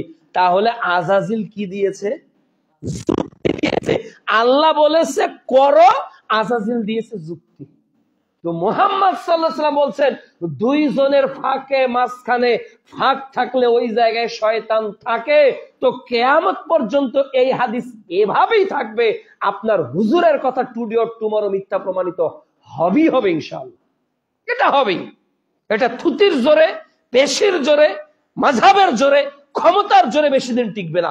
কেননা ইমাম মাহাদি যেদিন পৃথিবীতে আসবেন, তখন ইমাম মাহাদি কি আবু হানিফার অনুসরণ করবেন? ইমাম মাহাদি কি ইমাম শাফির অনুসরণ করবেন? ইমাম মাহাদি কি ইমাম আহমদ ইবনে হাম্বলের অনুসরণ করবেন? ইমাম মাহাদি কি ইমাম মালিকের অনুসরণ করবেন? নাকি ইমাম মাহাদি মুহাম্মদ সাল্লাল্লাহু আলাইহি ওয়াসাল্লামের অনুসরণ করবেন? যদি মুহাম্মদ সাল্লাল্লাহু আলাইহি ওয়াসাল্লামের অনুসরণ তিনি করে থাকেন, তাহলে যে সালাতের বিবরণ দিচ্ছি এটাই চূড়ান্ত। এর পরের বাক্য দেখেন, এত ফজিলত আমরা মেনে চলি, এত ফজিলত মানি, এই ফজিলতটা একটু শুনবেন। সিলসিলাতুস সাহিহা 1892 নম্বর হাদিস, সিলসিলাতে সাহিহার 1892 নম্বর হাদিস। মুহাম্মদ সাল্লাল্লাহু আলাইহি ওয়াসাল্লাম বলছেন, মান সাদ্দা ফুরজাতান বানাল্লাহু লাহু বাইতান ফিল জান্নাহ। যে ব্যক্তি কাতারের ফাঁকা জায়গা বন্ধ করে, যে ব্যক্তি কাতারের ফাঁকা জায়গা বন্ধ করে, বানাল্লাহু লাহু বাইতান ফিল জান্নাহ, আল্লাহ ওই ব্যক্তির জন্য জান্নাতে ঘর তৈরি করে। হাদিস তো টাটকা সহিহ, টাটকা, কোনো ফরমালিন নেই, এর সনদ, এর মাতান সবই সহিহ। কই এ ফাজাইলের হাদিস তো আপনার মুখে একদিনও নেই। কেন নেই? এটা মাযহাবের বিরুদ্ধে গেছে, এই জন্য এই হাদিস আমি আর মানব না। ফজিলত আছে, আছে থাক, জাল হাদিসের যদি ফজিলত থাকে ওই আমল করব, কিন্তু সহিহ হাদিসের ফজিলত থাকলেও মানব না। এর নাম হলো তাকলিদ। এর নাম কি? তাকলিদ। ভক্তি যখন অন্ধ হয়ে যায়, দলিল তখন অসল। এরপর রাসূল সাল্লাল্লাহু আলাইহি ওয়াসাল্লাম সালাতে দাঁড়িয়েছেন। এরপর সালাতে যখন আপনি দাঁড়িয়ে গেলেন, তখন আপনাকে এই দাঁড়ানোর নিয়ম হলো পায়ের সঙ্গে পা, কাঁধের সঙ্গে কাঁধ মিলে দাঁড়াবেন। এরপর কি করবেন? এরপর আপনি সালাতের নিয়ত করবেন। আপনি কোন সালাতে দাঁড়িয়েছেন, ফজর, জোহর, আসর, মাগরিব, এশা, যে সালাতে দাঁড়ান আপনি দাঁড়িয়েছেন, এটাই নিয়ত। নিয়ত মুখে উচ্চারণ করার পৃথিবীতে কোনো হাদিস নেই। মুখে বলা যা আছে সবই বানোয়াট, সবই মেড ইন পাক ভারত, মেড ইন চায়না, একটাও মেড ইন মক্কা মদিনা নয়। বরং রাসূল সাল্লাল্লাহু আলাইহি ওয়াসাল্লাম বলছেন, ইন্নামাল আ'মাল বিন্নিয়াত, মানুষের কর্ম নির্ভর করে নিয়তের উপর। আপনি যা কর্ম করতেছেন অন্তরে যে এটাই নিয়ত, আর কিছু বলতে হয় না, আর কিছু বলতে হবে না। আচ্ছা, মসজিদে যখন ঢুকেছেন তখন কি আপনি এ বলে ঢুকেছেন, আমি শনিবারে নতুন বাজার জামি মসজিদে জুমার সালাত আদায়ের জন্য ঢুকলাম? না, আপনি তো এটা উচ্চারণ করেননি, বলেননি, কিন্তু আপনি ঢুকেছেন, এটাই আপনার নিয়ত। আপনি বাড়ি থেকে যখন বের হয়েছেন, আমি যখন দিনাজপুর থেকে বের হয়েছি, আমি কোথায় কি উদ্দেশ্যে বের হচ্ছে আল্লাহ জানেন না? নাকি আমাকে বলতে হবে আমি বাড়ি থেকে দিনাজপুর থেকে বের হচ্ছি, যাব রংপুর জেলা মিঠাপুকুর উপজেলার সঠিবাড়ি বাজারের ওই নতুন তিনতলা জামে মসজিদে ঢুকে আমি খুতবা দিব, এ উদ্দেশ্যে বের হচ্ছি? এটা আমাকে বাংলা আরবিতে পড়ার দরকার আছে? আল্লাহ অন্তরের খবর জানে। এর নাম নিয়ত। নিয়ত মুখে উচ্চারণ করা বেদাত, আর নিয়ত করা ফরজ। নিয়ত করা কি? ফরজ। আর মুখে নিয়ত উচ্চারণ করা হলো বেদাত, করা যাবে না। এরপর দেখুন, আপনি সালাত আদায় করবেন। এবার আপনি মুসল্লায় দাঁড়ালেন। এই মুসল্লায় দাঁড়ালেন, মুসল্লায় দাঁড়ানোর কোনো দোয়া নেই। মুসল্লায় দাঁড়ানোর কোনো দোয়া নেই। হুজুর বানিয়ে দিয়েছে, ইন্নী ওয়াজ্জাহতু ওয়াজহিয়া লিল্লাযী ফাতারাস সামাওয়াতি ওয়াল আরদ হানিফা ওয়া মা আনা মিনাল মুশরিকিন। এটা হুজুরের তৈরি করা দোয়া, এটা মুহাম্মদ সাল্লাল্লাহু আলাইহি ওয়াসাল্লামের দোয়া নয়। বরং মুহাম্মদ সাল্লাল্লাহু আলাইহি ওয়াসাল্লাম এই বাক্য তাকবীরে তাহরিমার পর বলেছেন। আবু দাউদের হাদিস। তাকবীরে তাহরিমার পর মুহাম্মদ সাল্লাল্লাহু আলাইহি ওয়াসাল্লাম এটা বলেছেন। এবার আপনি দাঁড়িয়ে গেলেন, এবার সালাত শুরু করবেন, রাফেল এদিন করবেন, অর্থাৎ আপনি হাত বাঁধবেন। কিভাবে হাত বাঁধবেন? আগে দুই হাত কাঁধ বরাবর, কাঁধ বরাবর আপনাকে তুলতে হবে। সহিহ বুখারী প্রথম খণ্ড 735, 36, 37, 38, 39। সহিহ বুখারী আযান অধ্যায়ের 828 নম্বর হাদিস, যে আপনাকে কাঁধ বরাবর হাত রাখতে হবে। তাহলে অনেকে যে কান ধরছে, অনেকে সাপের ফেনা করছে, অনেকে যে বুকে নাই উঠাতেই নেমে যাচ্ছে, এগুলো একটাও রাসূলের সালাত নাই। রাসূলের সালাত হলো হাতটা কাঁধ বরাবর হতে হবে, এটা কানের লতি ধরবে না। অনেকে আবার এইভাবে সোরার মতো করতেছে, মানে কাটবে কাউকে। এই হাদিস রাসূল সাল্লাল্লাহু আলাইহি ওয়াসাল্লাম শেখাননি। হাদিস হাত হবে কাঁধ বরাবর, কিবলামুখী হাত হবে। এভাবে আপনাকে আল্লাহু আকবার বলতে হবে। এই রাফেল এদিন কয়বার করতে হবে? 1, যখন আপনি সালাতের জন্য দাঁড়াবেন। 2, যখন আপনি রুকুতে যাবেন। 3, যখন আপনি রুকু থেকে উঠবেন। 4, যখন 2 রাকাত সালাত শেষ করে 3য় রাকাতের জন্য দাঁড়াবেন। অর্থাৎ কেউ যদি 4 রাকাত সালাত আদায় করে, তাকে মোট রাফেল এদিন 10 বার করতে হয়। ইমাম বুখারী রাহিমাহুল্লাহ বলছেন, কেউ যদি একবার রাফেল এদিন করে, তাহলে তার আমলনামায় 10টা নেকি লিখা হয়। 10টা নেকি। বিচারের মাঠে যাররা পরিমাণ, ফামাই ইয়ামাল মিসকালা যাররাতিন খায়রান ইয়ারা, যাররা পরিমাণ ভালো কাজ হলে এটা দেখানো হবে। আজকে আপনাকে আমি হাদিস শুনিয়ে গেলাম, একবার রাফেল এদিন করলে কয়টা নেকি হয়? 10টা নেকি হয়। তাহলে আপনি আবার যুক্তি দিচ্ছেন রাফেল এদিন না করলে কি সালাত হবে না? তা আপনি পাল্টা যুক্তি দিয়ে দিলেন হবে, কিন্তু আপনি নেকি থেকে মাহরুম হচ্ছেন কেন? ওই যে হুজুর বলেছে যে দেখো আল্লাহ রসুলের যুগে সাহাবীরা বগলে মূর্তি নিয়ে দাঁড়াতো, এই জন্য ওরা বারবার হাত তুলতো। তো এখন তো আর মানুষ মূর্তি নিয়ে দাঁড়ায় না, এজন্য রাফেলে দিন প্রয়োজন নেই। রাফেলে দিনের হাদিস মানসুখ হয়ে গেছে, রহিত হয়ে গেছে। এটা হুজুরের তৈরি নীতি। রাফেল এদিন যদি মানসুকি হয় তো প্রথম তাকবীরের দরকারটা কি? ডাইরেক্ট এভাবে হাত বাঁধবে আল্লাহু আকবার, প্রথম তাকবীরের দরকার কি? তো মূর্তি যদি থাকে তো প্রথম তাকবীরেই তো চলে যাওয়ার কথা, দ্বিতীয় তাকবীরে রাফেল এদিনের সময় মূর্তি আসলো কিভাবে? এ তো আব্দুর রাজ্জাক বিন ইউসুফের ভাষায় কানাকে হাইকোর্ট দেখানো, তাই নাই কি? কানাকে হাইকোর্ট দেখানো যে তাকবীর প্রথম তাকবীরে তো মূর্তি পড়ে যাবে, তাহলে দ্বিতীয় তাকবীর আমরা এজন্য দেই না আমাদের স্বাস্থ্য ভালো হবে, আমরা এজন্য দেই না যে আমাদের স্বাস্থ্যের উন্নতি হবে, মুহাম্মদ সাল্লাল্লাহু আলাইহি ওয়াসাল্লাম করতে বলেছেন এজন্য আমরা করি। এভাবে আপনি তাকবীর বলবেন, রাফেল এদিন করলেন, এরপর আল্লাহু আকবার বলে হাত কোথায় বাঁধবেন? সুনানে আবু দাউদ 759 নম্বর হাদিস, রাসূল সাল্লাল্লাহু আলাইহি ওয়াসাল্লাম বাম হাতের উপর ডান হাত রেখে আলা সাদর, বুকের উপর রাখতেন। ইবনে খুজাইমিয়াও একই হাদিস এসেছে, তিনি বাম হাতের উপর ডান হাত রেখে হাত দয় বুকের উপর রাখতেন। আর সহিহ বুখারীর 740 নম্বর হাদিসে এসেছে জেরার উপর জেরা রাখতেন, অর্থাৎ এই কুনুই থেকে এই জায়গা পর্যন্ত, এটা হলো জেরা, এক জেরার উপর আর এক জেরা তিনি এভাবে রেখে দিতেন। তো এক জেরার উপর আর এক জেরা রেখে একজন যদি সিনাটাকে টান করে দাঁড়ায়, হাত কোথায় চলে যাবে? নাভের নিচে যেতে গেলে তাকে এইভাবে ফেলতে হবে না? তাহলে বুখারীর হাদিস অনুযায়ী জেরা থেকে জেরা, কিন্তু ইসলামী ফাউন্ডেশন হাদিসের সঙ্গে কারচুপি করেছে, ওরা জেরা অর্থ কি করেছে? কবজি করেছে।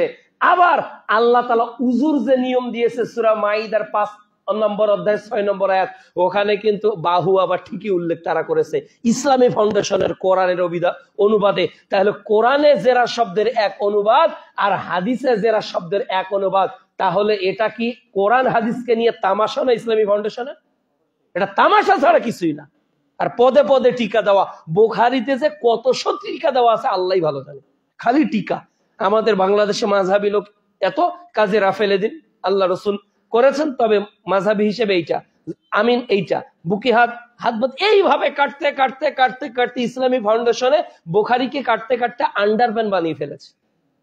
বুখারীকে ইসলামী ফাউন্ডেশন কাটতে কাটতে আন্ডারপ্যান্ট বানিয়ে ফেলেছে। হাদিস লিখেছে ইমাম বুখারী রাহমাহুল্লাহ, তুমি অনুবাদ করতে পারো, হাদিসে কাটছাট করার অধিকার তোমার নাই।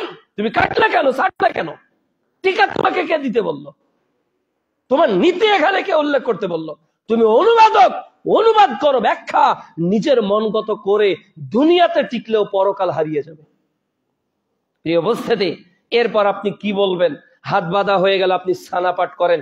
সহিহ বুখারী 740 নম্বর হাদিস, রাসূল সাল্লাল্লাহু আলাইহি সাল্লামকে বলা হলো, আবু হুরায়রা বললেন, আল্লাহ রাসূল আপনি তাকবীর বলার পর সূরা ফাতিহা পড়ার আগে এতক্ষণ চুপ থাকেন কেন? কি বলেন আপনি? তখন রাসূল সাল্লাল্লাহু আলাইহি সাল্লাম বললেন, আবু হুরায়রা আমি বলি আল্লাহুম্মা বাঈদ বাইনি ওয়া বাইনা খাতায়ায়া কামা বা'আদতা বাইনাল মাশরিক ওয়াল মাগরিব, আল্লাহুম্মা নাক্কিনি মিনাল খাতায়া কামা ইউনাক্কা আস-সাওবুল আবিয়াদু মিনাদ দানাস, আল্লাহুম্মা ইগসিল খাতায়ায়া বিল মাই ওয়াস সালজি ওয়াল বারাদ। এটা হলো দোয়া। তবে আরেকটা আপনি বলতে পারেন সুবহানাকাল্লাহুম্মা ওয়া বিহামদিকা ওয়া তাবারাকা ইসমুকা ওয়া তাআলা জাদ্দুকা ওয়া লা ইলাহা গায়রুক। তবে এটা হলো গুরুত্ব, এটা বলার চেষ্টা করবেন।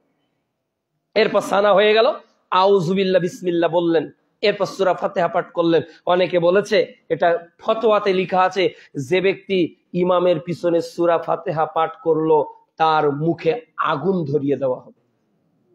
নাউযু বিল্লাহি মিন যালিক।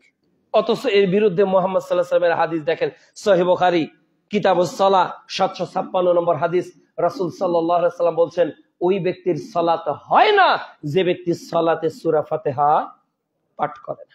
তাহলে সূরা ফাতিহা আপনাকে পাঠ করতে হবে। এরপর ইমাম সূরা পড়বে, আপনাকে শুনতে হবে। তবে জহর এবং আসর আপনি পারলে অন্য সূরা মিলিয়ে পড়বেন। এরপর সূরা ফাতিহা শেষ হয়ে গেল, আপনার চোখ থাকবে সিজদার দিকে। চোখ থাকবে কোন দিকে? সিজদার দিকে, ডানে না, বামে না, সামনে না, পিছনে না, উপরে না, কোনো দিকে না, আপনার দৃষ্টি একেবারেই সিজদার দিকে থাকবে।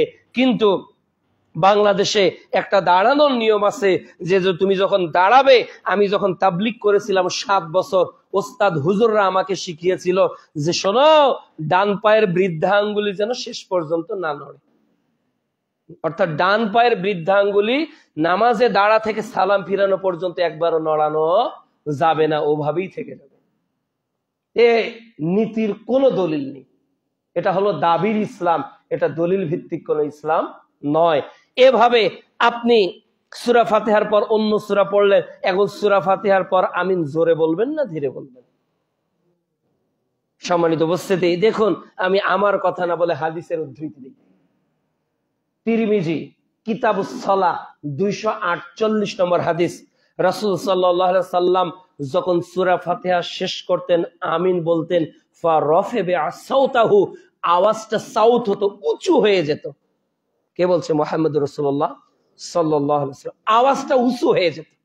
আর সহিহ বুখারী প্রথম খণ্ডের 782 নম্বর হাদিস, রাসূল সাল্লাল্লাহু আলাইহি ওয়াসাল্লাম বলছেন, যার আমিন ফেরেশতাদের আমিনের সঙ্গে মিলে যায়, ইমাম যেটা করে তোমরাও সেটা বলো। ইমাম যখন গায়রুল মাগদুবি আলাইহিম ওয়ালাদ-দাল্লিন বলে, তোমরা তখন আমিন বলো। যার আমিন ফেরেশতাদের আমিনের সঙ্গে মিলে যাবে, গুফিরা লাহু মা তাকাদ্দামা মিন যামবি, তার অতীতের যাবতীয় গুনাহ খাতাকে আল্লাহ মাফ করে দেয়। সুবহানাল্লাহ।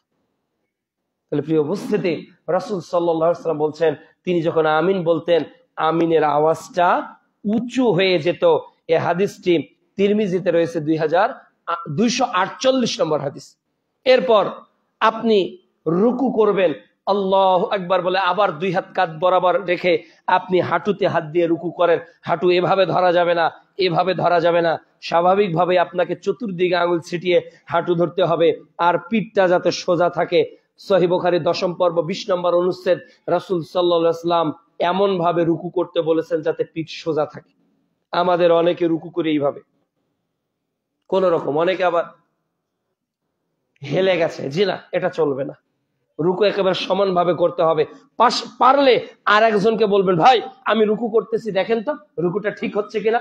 আমার রুকুতে এই বাহু ভাঁজ হবে না, আমি যখন রুকু করব তখন বাহুটা টান থাকবে, এইভাবে শক্ত করে ধরে বাহুটা টান করে আপনি হালকা একটু ঝুঁকে দাঁড়াবেন, একটু ঝুঁকে দিবেন শরীরটাকে, দেখবেন যে আপনার পিঠিটা কি হয়ে গেছে, সমান হয়ে গেছে। একটা গ্লাস রাখবেন যাতে সেটা পড়ে না যায়। এই সময় আপনার দৃষ্টি থাকবে কোথায়? সিজদার দিকে। অনেকে বলছে আঙ্গুলের দিকে, জি না, আঙ্গুলে দৃষ্টি দেওয়ার কোনো হাদিস নেই, বিশুদ্ধ হাদিস।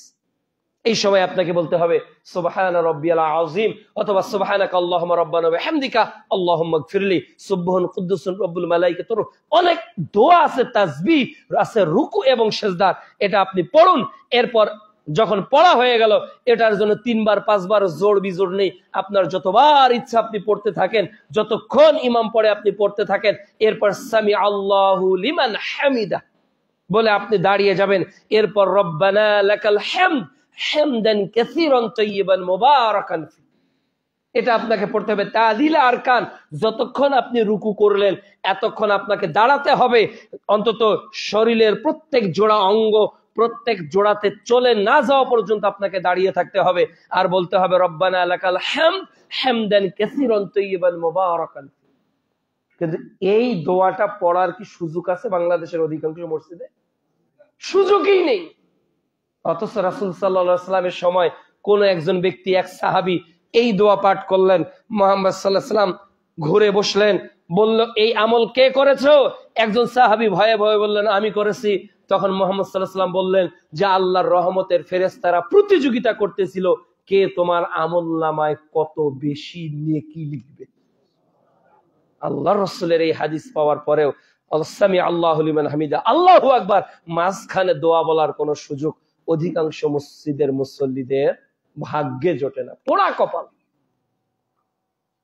এই লম্বা দোয়া পড়ে আপনি আল্লাহু আকবার বলে এবার আপনি রুকুতে চলে সিজদাতে চলে যান। সুনানে আবু দাউদ সালাত অধ্যায়ের 840 নম্বর হাদিস, 840 নম্বর হাদিস, তিনি যখন সিজদাতে যেতেন তিনি আগে হাত রেখে পরে হাঁটু রাখতেন, আগে হাত রেখে পরে হাঁটু রাখতেন। আল্লাহ রসুল আগে হাত রেখে পরে হাঁটু রাখতেন। আবু দাউদ হাদিস নাম্বার 840। তবে এরই দুইটা হাদিস পর যে হাদিসটি এসেছে আল্লাহ রসুল আগে হাঁটু রাখতেন মর্মে ইমাম আবু দাউদ রাহমাহুল্লাহ বলছে এই হাদিসটি হলো দুর্বল। এখন আপনি সবল কি দুর্বল অনুসরণ করবেন, বিষয়টি আপনার। এবার আপনি সেজদায় চলে গেলেন, আল্লাহু আকবার বলে সেজদায় চলে গেলেন। আপনি সেজদায় যখন যাবেন তখন আপনি এমন ভাবে যান, রাসূল সাল্লাল্লাহু আলাইহি সাল্লাম 60টি অঙ্গ দিয়ে সেজদা দিতে বলেছেন। 2 1 2 পা, 2 2 হাঁটু, 3 2 হাত, 4 নাক ও কপাল। এই 60টা অঙ্গ, 2 পা 2 হাঁটু 2 হাত, 3 দুগুনি 6, আর নাক ও কপাল হলো একটা, এ নিয়ে হলো 7।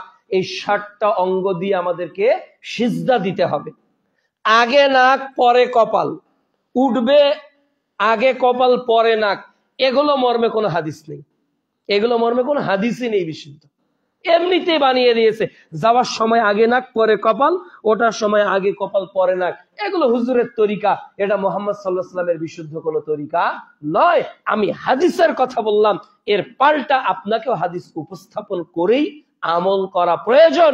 বিচারের মাঠে যদি মুহাম্মদ সাল্লাল্লাহু আলাইহি ওয়াসাল্লাম আপনাকে বলেন, আরে না না না না না না আমি এইভাবে তোমাকে সালাত আদায় করতে বলি নাই, তখন আপনার কি হবে? আর আপনার হুজুরিরই বা কি হবে ওই দিন যদি আল্লাহ রাসূল এটা বলে? প্রিয় উপস্থিতি, আপনি যখন সেজদা দিবেন তখন আপনার বগলের এই শুভ্রতা যাতে প্রকাশ পায়। সহিহ বুখারীর 807 নম্বর হাদিস, অন্য বর্ণনা এসেছে যেটা আবু দাউদের 898 নম্বর হাদিসে এসেছে এবং মিশকাতের 900 নম্বর হাদিসে এসেছে যে এমন ভাবে সেজদা দিতে হবে যাতে একটা ছাগলের বাচ্চা যাতায়াত করতে পারে। আর হুজুর বলে দিয়েছে, বুবু এমন ভাবে সালাত আদায় করা যাবে না, তুমি আটো সাটো হয়ে একেবারে কুকুর যেভাবে বসে পড়ে এইভাবে হাঁটু গেড়ে এইভাবে কনুই গেড়ে তুমি সিজদা দিবে। এভাবে সালাত আদায় করলে সালাত বিশুদ্ধ হবে না। মুহাম্মদ সাল্লাল্লাহু আলাইহি ওয়াসাল্লামকে এটা বলছে আয়েশা রাদিয়াল্লাহু তাআলা আনহা থেকে হাদিস বর্ণিত যে বগলের ভিতর দিয়ে ছাগলের বাচ্চা যেতে হবে। একটা নারীর যাওয়া চলে আল্লাহ রাসূলের স্ত্রী হয়ে, আর আপনার বউকে নাকি আটো সাটো হয়ে সিজদা দিতে হবে। আয়েশা রাদিয়াল্লাহু আনহা চলে, আপনার বউয়ের চলে না। তাহলে আয়েশা রাদিয়াল্লাহু তাআলা আনহার চেয়ে আপনার বউ বেশি পরহেজগার, আয়েশা রাদিয়াল্লাহু আনহার চেয়ে আপনার বউ বেশি পর্দানিশীন, আয়েশা রাদিয়াল্লাহু তাআলা আনহার চেয়ে আপনার বউ আল্লাহ রাসূলের সরাসরি সালাত বেশি দেখেছে। এভাবে সালাতে আপনি দাঁড়িয়ে যান, আর 2 পা একত্রিত করতে হবে। সেজদার সময় 2 পা একত্রিত করে কেবলামুখী করতে হবে। আঙ্গুলের ভাঁজগুলোকে কেবলামুখী করে পা 2টি একত্রিত করবেন। অনেকে 2 পা উঁচু করে, অনেকে 2 পা 2 জায়গায় রেখে সিজদা দেয়। জি না, 2 পা একত্রিত করতে হবে, এরপর সিজদা দিতে হবে। বলতে হবে সুবহানা রাব্বিয়াল আ'লা অথবা সুবহানাকা আল্লাহুম্মা রাব্বানা ওয়া বিহামদিকা আল্লাহুম্মা গফিরলি। এইভাবে আপনি একটা সিজদা দিয়ে উঠে সুন্দর হয়ে বসে যান। এরপর আল্লাহর নিকট দোয়া করেন, আল্লাহুম্মা গফিরলি ওয়ারহামনি ওয়াহদিনি ওয়াআফিনি ওয়াজবুরনি ওয়ারযুকনি। 6টা দোয়া। আল্লাহুম্মা গফিরলি, আল্লাহ ক্ষমা করো, ওয়ারহামনি, আমার উপর রহম করো, ওয়াহদিনি, আমাকে হেদায়েত দান করো, ওয়াআফিনি, আমাকে সুস্থ করো, ওয়াজবুরনি, আমার অবস্থার সংশোধন করো, ওয়ারযুকনি, আমার রিজিককে বৃদ্ধি করে দাও। বলেন এ দোয়া পড়ার সুযোগ কি আছে? এ দোয়া পড়ার সুযোগ নেই। এভাবে আপনাকে দোয়া পড়ে আবার দ্বিতীয় সিজদা গিয়ে আবার বসতে হবে। এরপর বসে এরপর হাতে ভর দিয়ে আপনাকে দাঁড়াতে হবে। এটাই হলো রাসূল সাল্লাল্লাহু আলাইহি ওয়াসাল্লামের সিস্টেম। এরপর আপনার 2 রাকাত সালাত যখন হয়ে গেল, আপনি তাশাহুদে বসবেন। কিভাবে বসবেন? সহিহ বুখারী 828 নম্বর হাদিস, বাম পা বিছিয়ে দিয়ে ডান পা খাড়া রাখবেন। বাম পা বিছিয়ে দিয়ে ডান পা খাড়া রাখবেন। অনেকে ডান পা বাম পা এভাবে একটার উপর আর একটা বিছিয়ে দেয়, জি না, চলবে না। অনেকে 2 পা এভাবে বিছিয়ে দেয়, এটাও চলবে না। ডান পা খাড়া রেখে বাম পা বিছিয়ে দিবেন। আর এটা যদি শেষ বৈঠক হয় তাহলে বাম পাটা আরেকটু ভিতরে ঢুকিয়ে দিয়ে ডান পা খাড়া রেখে নিতম্বরির উপর বসবেন। এ হলো সালাতের সিস্টেম। এবার আপনি তাশাহুদে যখন বসবেন, বাম হাতের উপর বাম হাত, ডান হাতের উপর ডান হাত দিয়ে হাত মুষ্টিবদ্ধ করবেন। মুষ্টিবদ্ধ করে আপনাকে আঙ্গুলের ইশারা চলতে থাকবে। আত্তাহিয়াতু থেকে শুরু করে একেবারে আল্লাহুম্মা ইন্নী যালামতু নাফসি যুলমান কাসীরাও থেকে শুরু করে শেষ পর্যন্ত সালাম ফিরানোর আগ পর্যন্ত আপনাকে আঙ্গুল নড়াতে হবে। আশহাদু আল্লাহ বলার সময় ওঠাতে হবে, ইল্লাল্লাহ বলার সময় নাড়াতে হবে। এই মর্মে পৃথিবীতে কোনো বিশুদ্ধ হাদিস নেই। তাহলে শেষ পর্যন্ত সহিহ মুসলিম 1196, 97, 98, 99, মিশকাতুল মাসাবি প্রথম খণ্ড 906 এবং 907 নম্বর হাদিস। হাত মুষ্টিবদ্ধ করে 53 ন্যায় করতে হবে, অথবা বৃদ্ধা আঙ্গুলিকে মধ্যমার আঙ্গুলির দিয়ে এভাবে করতে হবে, অথবা বৃদ্ধা আঙ্গুলিকে শাহাদত আঙ্গুলের এইখানে লাগিয়ে এভাবে আপনাকে ইশারা করতে হবে। যতক্ষণ আপনি সালাতে থাকেন এভাবে আপনাকে ধীরে ধীরে ইশারা করতে হবে। এরপর আপনি সালাম ফিরাবেন। সুনান আবু দাউদের 659 নম্বর হাদিস, আসসালামু আলাইকুম ওয়া রাহমাতুল্লাহ ডান দিকে বলেন, বাম দিকে আসসালামু আলাইকুম ওয়া রাহমাতুল্লাহ। অনেকে আবার একটু স্টাইল করে বলে আসসালামু আলাইকুম ওয়া রাহমাতুল্লাহি ওয়া বারাকাতু, আসসালামু আলাইকুম ওয়া রাহমাতুল্লাহ। একদিকে ওয়া বারাকাতু বলে, একদিকে ওয়া বারাকাতু বলে না। এটা হলো হুজুরের তৈরি সিস্টেম। এরপর আপনার সালাত শেষ, এরপর আপনি মুসল্লির দিকে ঘুরে বসেন, এরপর ইস্তেগফার পড়েন, আল্লাহু আকবার একবার, আস্তাগফিরুল্লাহ আস্তাগফিরুল্লাহ আস্তাগফিরুল্লাহ 3 বার, এরপর আল্লাহুম্মা মিনকাস সালাম ওয়া মিনকাস সালাম তাবারাকতা ইয়া যাল জালালি ওয়াল ইকরাম। এভাবে যে আমলগুলো আছে এই আমলগুলো আপনি করতে থাকেন। এভাবে সালাতের মোটামুটি একটা বিশুদ্ধ রূপ। মহিলা এবং পুরুষের সালাতের মধ্যে কোনো পার্থক্য নেই, নারী এবং পুরুষের সালাতের মধ্যে পার্থক্য নেই। যতটুকু পার্থক্য আছে, এক, মহিলাদের পোশাকের ক্ষেত্রে পার্থক্য আছে। পুরো দেহ ঢেকে রাখতে হবে, মুখ খোলা থাকবে, পুরো দেহ ঢেকে রাখতে হবে, মুখ খোলা থাকবে। পুরুষদের জন্য যদি মুখ মাথায় টুপি না পরে সালাত হয়ে যাবে, যদি পা না ঢাকে সালাত হয়ে যাবে, যদি তার কাঁধ ঢাকা থাকে সালাত হয়ে যাবে। নারীদের ক্ষেত্রে হাফাতা বেলাস পরে সালাত হবে না, নারীদের ক্ষেত্রে পেট বের হলে সালাত হবে না, নারীদের ক্ষেত্রে চুল বের হয়ে গেলে সালাত হবে না। কাজে পোশাকের ক্ষেত্রে এই সালাতে পার্থক্য। 2, সালাতের ইমামতির ক্ষেত্রে নারীরা কাতারেই দাঁড়িয়ে ইমামতি করবে আর পুরুষেরা সামনে দাঁড়াবে, নারীরা কাতারেই দাঁড়িয়ে ইমামতি করবে আর পুরুষেরা সামনে দাঁড়াবে। আর 3 নম্বর পার্থক্য হলো, সালাতে যদি ইমাম ভুল করে রুকুতে হঠাৎ চলে যায়, সিজদা হঠাৎ 3টা দিয়ে ফেলে, হঠাৎ 2 রাকাতে না বসে দাঁড়িয়ে যায়, তাহলে মহিলাদের জায়গায় নিয়ম হলো তাকে সতর্ক করার জন্য বাম হাতের উপর ডান হাত শব্দ করা এইভাবে। কিন্তু পুরুষরা বলবে সুবহানাল্লাহ। পুরুষরা ইমামকে সতর্ক করবে কি বলে? সুবহানাল্লাহ বলে। কিন্তু নারী যদি সালাতে ভুল করে, ইমাম যদি সালাতে ভুল করে, তাহলে মহিলারা বাম হাতকে এইভাবে ডান হাতকে থাপড় দিবে। তখন ওই মহিলা ইমাম বুঝতে পারবে যে সালাতে ত্রুটি হয়েছে। এছাড়া নারী পুরুষের সালাতের সিস্টেম এক। বলেছে বুবু 2 পা একত্রিত হয়ে দাঁড়াতে হবে, এটা বুবুর হাদিস। বলেছে বুবু মহিলাদের একামত নেই, মহিলাদের ফরজ সালাতে অবশ্যই একামত দিতে হবে। সল্লু কামা রাআইতুমুনি সাল্লি, সালাত ওইভাবে পড়তে হবে যেভাবে আল্লাহ রাসূল পড়তে বলেছে, এর বাইরে কোনো সুযোগ নেই। সালাতের পর অনেকে তাসবিহ দানায় তাসবিহ টিপাটিপি করে না? তাসবিহ দানা আবার মেশিন বের হয়েছে, মেশিন টক টক টক, আবার বিশাল 101 33টার পর একটা গিট্টু, 33টার পর একটা গিট্টু। জি না, রাসূল সাল্লাল্লাহু আলাইহি ওয়াসাল্লাম আপনাকে জিকির করতে বলেন নাই, বরং সুনানে আবু দাউদের 1501 নম্বর হাদিস এবং 23 নম্বর হাদিস, 1523 নম্বর হাদিস, রাসূল সাল্লাল্লাহু আলাইহি ওয়াসাল্লাম বলছেন, তোমরা আঙ্গুলে তাসবিহ গণো, তোমরা আঙ্গুলে তাসবিহ গণো, কেননা বিচারের মাঠে হাত কথা বলবে। কে কথা বলবে? হাত কথা বলবে। দেখবেন কোরআনের আয়াত, সূরা ইয়াসিন অধ্যায় 36 আয়াত 65, আল ইয়াওমা নাখসিমু আলা আফওয়াহিহিম, বিচারের মাঠে মানুষের জবানকে বন্ধ করা হবে, ওয়া তুকাল্লিমুনা আইদিহিম, মানুষের হাত কথা বলবে। কাজে হাতেই তাসবিহ গুনতে হবে। আর কঙ্কর দানা বা পাথর দিয়ে তাসবিহ গণনা করতে হবে মর্মে আবু দাউদের 1500 নম্বর একটা হাদিস আছে, যে হাদিস জয়ীফ, যে হাদিস দুর্বল। কাজে তাসবিহ দানায় তাসবিহ গণনা করা যাবে না। আপনাকে আঙ্গুলের এই গিটাগুলো আল্লাহ তাআলা কত সুন্দর দিয়েছে, এখানেই গণনা করবেন, এটাই সুন্নাত, এটাই হলো নিয়ম। এভাবে সালাত আদায় করতে হবে। ইমামতির ক্ষেত্রে একটু বলি, ইমামতি কে করবে? অনেকে আমাদের প্রশ্ন করে, হুজুর বিড়ি খায়, হুজুর গুল খায়, জর্দা খায়, হুজুরের পিছনে কি সালাত হবে? জি, ইমাম যদি ফাসেক হয়, প্রথম কথা হলো শারঈ দৃষ্টিতে তার সালাত তার জন্য, আপনার সালাত আপনার জন্য, আপনার সালাত হয়ে যাবে। কোন ইমাম যদি ফাসেক হয়, সে যদি গুল খেয়ে থাকে, জর্দা খেয়ে থাকে, তাহলে আপনার সালাত হয়ে যাবে। ইমাম দেখে বোঝা যায় কমিটি কেমন। ইমাম যদি গুল খায় তাহলে কমিটি গাঁজা খায়, ধরে নিতে হবে। একটা ইমাম জর্দা খায়, কমিটি সোয়ানিখোর ভানখোর, এটা ধরে নিতে হবে। এই কমিটি গাঁজাখোর মদখোর, ধরে নিতে হবে। একটা অযোগ্য কমিটির বৈশিষ্ট্য হলো গুলখোর ইমাম রাখা, এটা কোনো যোগ্য কমিটির বৈশিষ্ট্য নয়। একটা অযোগ্য কমিটির বৈশিষ্ট্য হলো মদখোর ইমাম রাখা। ওই মদ মানে গুলটাও মদ, জর্দাটাও মদ, সিগারেটটাও মদ, এই সবটার নাম হলো খমার। যেটা বেশি খেলে মানুষ নেশাগ্রস্ত হয়, ওর অল্পটাও হারাম, ওর অল্পটাও হারাম। কাজেই এই ইমাম রাখাই উচিত না। তবে এই ইমামের পিছনে যদি আপনি সালাত আদায় করে থাকেন, তাহলে আপনার সালাত আদায় হয়ে যাবে। আল্লাহ রাব্বুল আলামিন যেন আমাদেরকে রাসূল সাল্লাল্লাহু আলাইহি ওয়াসাল্লামের পদ্ধতিতে সালাত আদায় করার তৌফিক দান করেন। আপনার কাছে আমার বিনীত অনুরোধ, আপনার কাছে আমার আকুল নিবেদন, আপনার কাছে আমার করজোড়ে অনুরোধ, আপনি আপনার চোখ দিয়ে, আল্লাহর দেওয়া চোখ দিয়ে মুহাম্মদ সাল্লাল্লাহু আলাইহি ওয়াসাল্লাম কিভাবে সালাত আদায় করেছেন একটা বই জীবনে পড়ে দেখেছেন? সহিহ বুখারী, মুসলিম, আবু দাউদ, তিরমিজি, নাসাই, ইবনে মাজাহ, সব প্রথম এবং দ্বিতীয় খণ্ডগুলো নিবেন। আমি আব্দুল্লাহর কথা ডাস্টবিনে ফেলে দেন, শোনার দরকার নেই, শোনারই দরকার নেই। আপনি বুখারী, মুসলিম, আবু দাউদ, তিরমিজি, নাসাই, ইবনে মাজাহ, দারেকুতনি প্রথম ও দ্বিতীয় খণ্ডের হাদিসগুলো অনুবাদ বাংলাদেশে বের হয়েছে। আপনি একটু সালাত অধ্যায়গুলো পড়ে দেখেন। এটা আপনার কাছে আমার অনুরোধ, আপনার দ্বীনী ভাই হিসেবে।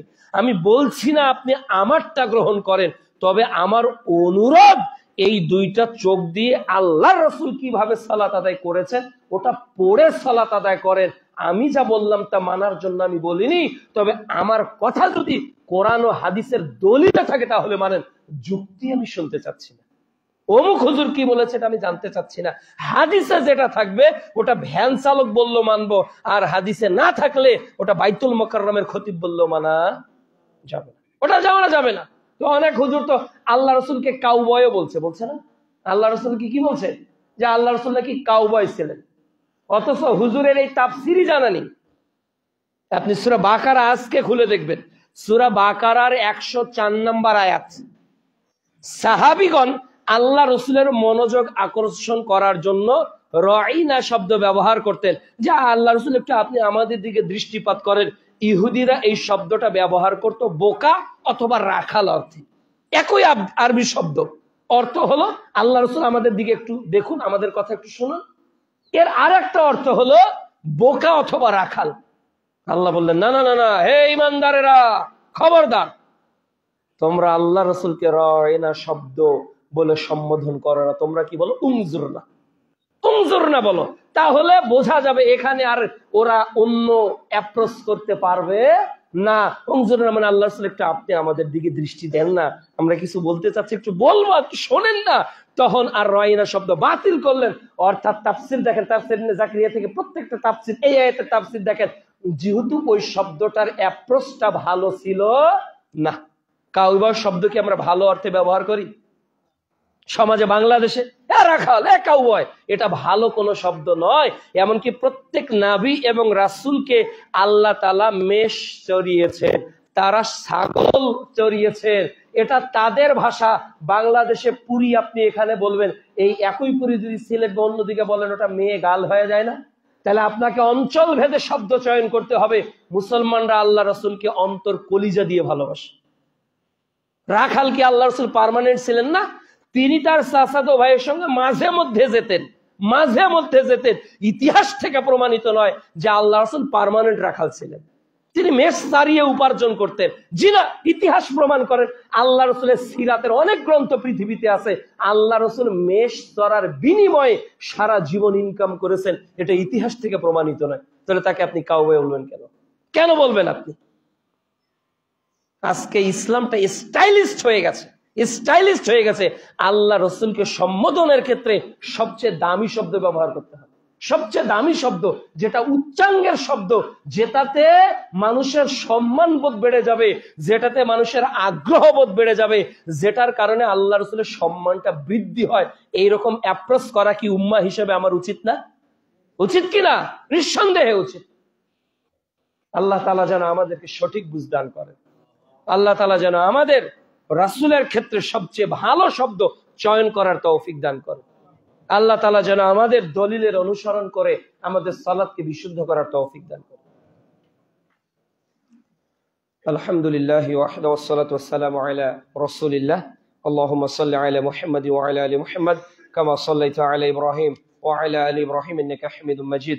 আল্লাহুম্মা বারিক আলা মুহাম্মাদ ওয়া আলা আলি মুহাম্মাদ কামা বারাকতা আলা ইব্রাহিম ওয়া আলা আলি ইব্রাহিম ইন্নাকা হামিদুম মাজিদ। ربنا ظلمنا أنفسنا وإن لم تغفر لنا وترحمنا لنكونن من الخاسرين ربنا آتنا في الدنيا حسنة وفي الآخرة حسنة وقنا عذاب النار। আল্লাহ তুমি আমাদেরকে পাঁচ ওয়াক্ত সালাত আউয়াল ওয়াক্তে জামাতবদ্ধভাবে আদায় করার তৌফিক দান করো। আল্লাহ আজকে যত নর নারী এখানে আমরা উপস্থিত, আল্লাহ আমরা নিজেরা যাতে পাঁচ ওয়াক্ত সালাত জামাত সহিত পড়তে পারি, আল্লাহ তুমি তৌফিক দান করো। আল্লাহ আমাদের অধীনস্থ যে সকল স্ত্রী, অধীনস্থ যে সকল ছেলে পেলে সন্তানরা আছে, আল্লাহ আল্লাহ তাদেরকেও 10 বছরের উপর যাদের বয়স, তাদেরকে যে কোনো মূল্যে বুঝিয়ে নির্দেশ দিয়ে আঘাত করে একটু প্রহার করে হলেও তাদেরকে যাতে আমরা পাঁচ ওয়াক্ত সালাতে অভ্যস্ত করতে পারি, আল্লাহ তুমি আমাদের সেই তৌফিক দান করো। আল্লাহ তুমি